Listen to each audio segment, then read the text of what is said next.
દાહોદના ફતેપુરામાં ખાતર વિતરણમાં વહીવટીતંત્રની ગંભીર બેદરકારી સામે આવી છે। ચોમાસાની સિઝન પહેલા ખાતર મેળવવા ખેડૂતોની ભારે હાલાકી। ફતેપુરા સરકારી ડેપો ખાતે આજે વહેલી સવારથી જ ખેડૂતોની લાંબી કતારો જોવા મળી। મોટી રેલ પૂર્વ ગામના ખેડૂતોનો વારો હોવા છતાં ડેપો બંધ રહેતા રોષ। ડેપો કેમ બંધ છે તે અંગે કોઈ પણ સૂચના કે નોટિસ બોર્ડ ન મુકાતા ખેડૂતો અટવાયા। ખેતીની સિઝન ન થઈ હોવા છતાં તંત્રની લાલિયાવાડીના કારણે ખેડૂતો પરેશાન। ખેડૂતોએ વહેલી સવારથી કામ ધંધા છોડી ખાતર માટે ધક્કા ખાવા મજબૂર। તંત્ર દ્વારા કોઈ પણ પ્રકારની જાણ કર્યા વગર ડેપો બંધ રાખતા ખેડૂતોમાં ફેલાયો ભારે આક્રોશ। ખેડૂતોની માંગ તાત્કાલિક ધોરણે ખાતરનો સ્ટોક ઉપલબ્ધ કરાવી વિતરણ શરૂ કરવામાં આવે।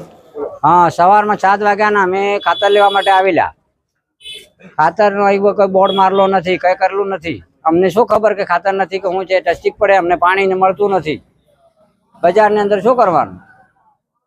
आवी टस्टिको वीठवानी तो साहेब अमे ऑनलाइन कर लीधा। हवे मारी पासे खबर वगર ना अमे आववानुं कोई साधन मळे नहीं।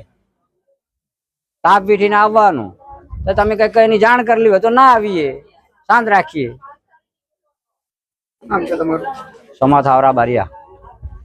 हाँ साहब, वो मारी उम्र आज 85 वर्षની ઉંમર થઈ છે અને સવારમાં 8 વાગ્યાથી ભૂષાંતર છે આવીને અહીં ઊભેલા છે તડકામાં તે કોઈ આમાં સામે જોતું નથી। કઈ ખાતર કે આ કે તે આ મળ્યું કે નથી મળ્યું કે હલવાનું કે તે હલવાનો કોઈ જવાબ નથી મળતા અમને।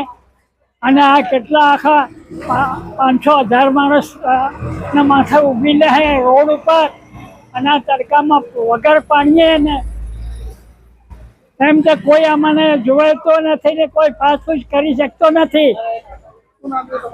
મારું નામ નીનામા દીપાભાઈ બાદરભાઈ, ગામ મોટાસરાના રહેવાસી।